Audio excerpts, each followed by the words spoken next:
did manage to report a story of a group of families in Orinoco area who wish to leave the Rochester Public Schools and segment their neighborhood away from ISD535 and graft that onto Pine Island. So there's been a petition submitted apparently to Ken Peckle to ask for a relining of the school district.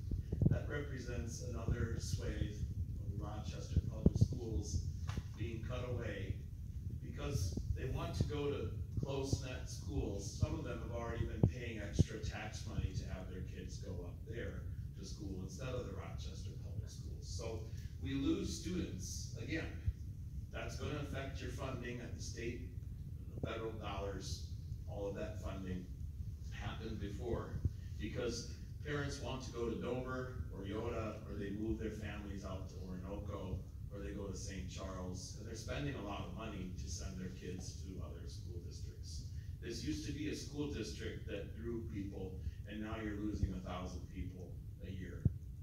So I want to talk a little bit about the magic word that appeared on the bridge. Next to century, this magic dog whistle word appeared on the bridge overnight, and all kinds of political groups, including the local branch of the NAACP, that's the National Association for the Advancement of Colored People. I don't know if I'm allowed to use the term colored people, it doesn't seem right anymore, but that's their term, not mine. Mayor Norton was there, lots of DFL candidates. Dr. Ken Peckle was there himself, along with several of the women of the school board here. Several ladies were present.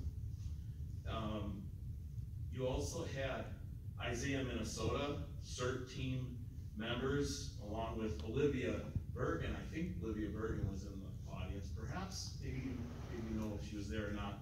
Major DFL related person. All of this fundraising based off one word that appeared on a bridge. It'd be nice to know who did that. So I offered almost immediately a $1,000 reward leading to the identification of the individual or individuals who put that magic word on the bridge that no one's allowed to say, except rap musicians and a certain segment of our culture.